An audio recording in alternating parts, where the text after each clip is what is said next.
we're at a point where we're not getting multiple LGBTQ Christmas movies every single year, and it occurs to me, I've been doing this, kind of reviewing these since before that was a time. Yeah, so in addition to the annual Kristen Baker Christmas movie, which I haven't gotten to just yet, but I will, we also have this one, Looking for Her. It's a few bucks on Vudu. I saw her trailer literally a few days ago and was like, oh, I'm watching this. That is my kind of movie 100%. And I was not disappointed. But let me tell you why.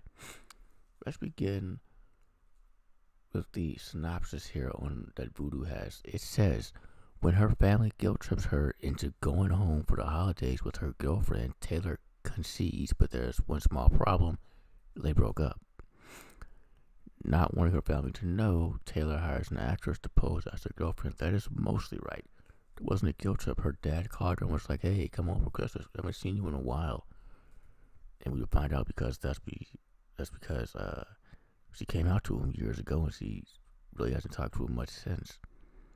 It wasn't really a guilt trip. Just like, hey, come home. So she finally decides to go back home. And the dad's like, okay, good, bring your girlfriend. And she's like, okay. Only her and her girlfriend, they broke up, so she hires this actress girl. Hence the title, Looking for Her. And this movie is like Kristen Baker. This woman has done a number of LGBTQ, specifically lesbian movies. She's done City of Trees, which I gotta finish. I fell asleep. I gotta finish that. She did one called Spring, and now this one. And in addition to directing this movie, this woman pulled a Tommy Wiseau. She directed it. She wrote it. She even starred in it as Olive. Love Olive. Alexandra Swarens. Alright, she did her thing. Because all three of those things were good. Direction, writing, acting, all of it was solid. As well as everyone else's movie, they were all pretty good and likable. Even her love interest, Olivia Buckle, who plays Taylor. That's funny. Alexandra plays Olivia.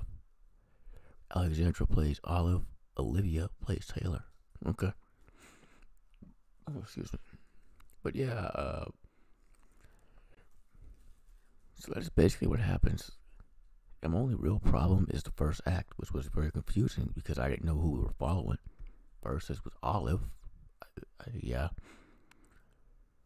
And we find out she's, even with her roommate, her actually pretty likable roommate, she's had glad. She's like, well, it's kind of druggy. I dig her. And it's implied to how much money goes her roommate's trying to get rent from her. It's like the rent's still, okay. She heard me. And we find out her phone is off later on, so yeah. And then we go to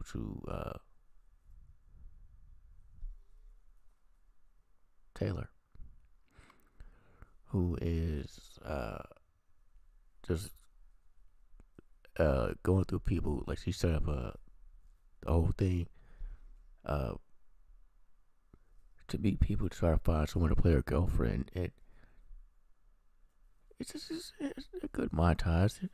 It's kind of funny when the dude shows up. She's like, absolutely not. No. But the thing is, these things happen simultaneously. So I didn't know that they were even supposed to be a thing. Right? Not until they first meet in that restaurant. Like, that's where the movie picked up. When you first see Olive, this is where I first noticed Olive. Again, very talented Alexandra Swarens. She walks in the restaurant, right?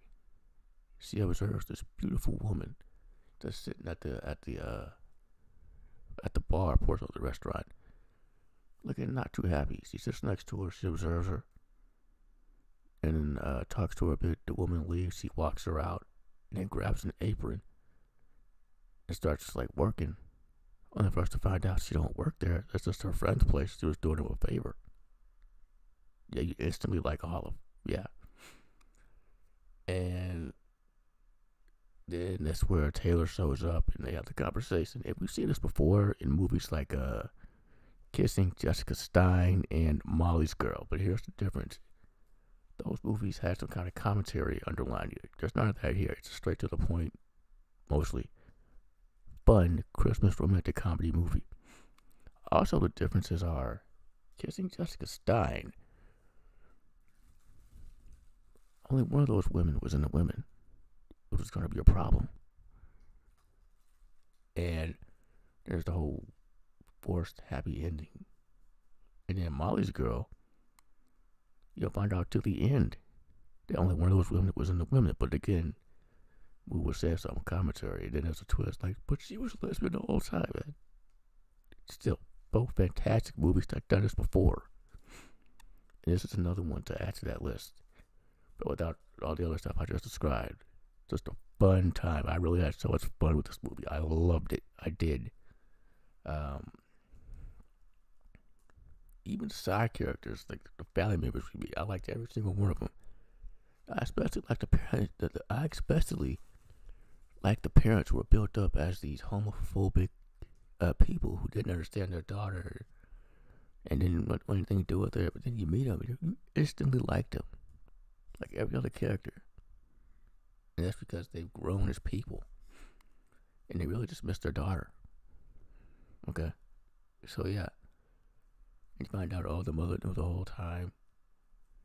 Which kind of obvious when they told them how they met. They couldn't. It's like, oh, that's beautiful, yeah. She knew the whole time. But, yeah, like, I love these kinds of setups, man. I do. And this has been done so many times in regular Christmas movies. Like Melissa Joan Hart, he's done like 2 of these already. So yeah. And the 2 leads had great chemistry. They did. Like the first kiss under the mistletoe was like, okay, damn. And then the second kiss in the bedroom, after they spent all this time with each other and Olive got to know Taylor's parents and her family, and you see Taylor falling hard for this girl. It's so beautiful. It really is. Olive, you don't really know for a good return in the movie, which I love that. You don't really know. But she does too. She falls for it. She begins to fall for it too. And inevitable, I don't want a lot of conversation and that whole thing. And this ends so beautifully. It does. I won't spoil it, but it ends almost like, or not like it begins, but close to it. I'll say that. Like, yeah. And the mother is played by, because I really liked her.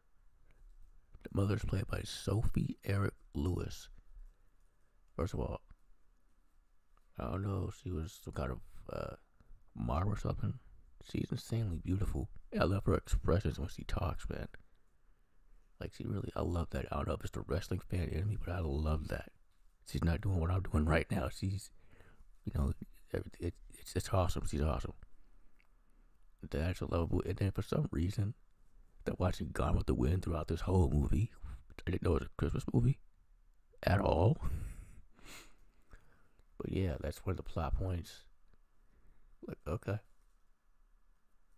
Like, that's what leads to, again, why I was confused, because the whole time Taylor's writing the list for I'm still not sure what. And in the answer, like, we did the whole list. Like, even I was like, what the hell are you talking about? What list? I'm like, exactly. Only one problem with it. Like, the first act, and then, like, a bit towards the end, it's just small and confusing. But otherwise, fantastic movie. I loved it. Again, you can watch it for a couple of bucks on Vudu. Yeah. Like, it's not till 45 minutes until the 2 leads actually officially meet. And they don't even, no, it's not, it don't even meet the parents to the halfway point. And the movie's an hour and 44 minutes. So, yeah. Still, great time. Thank you for watching.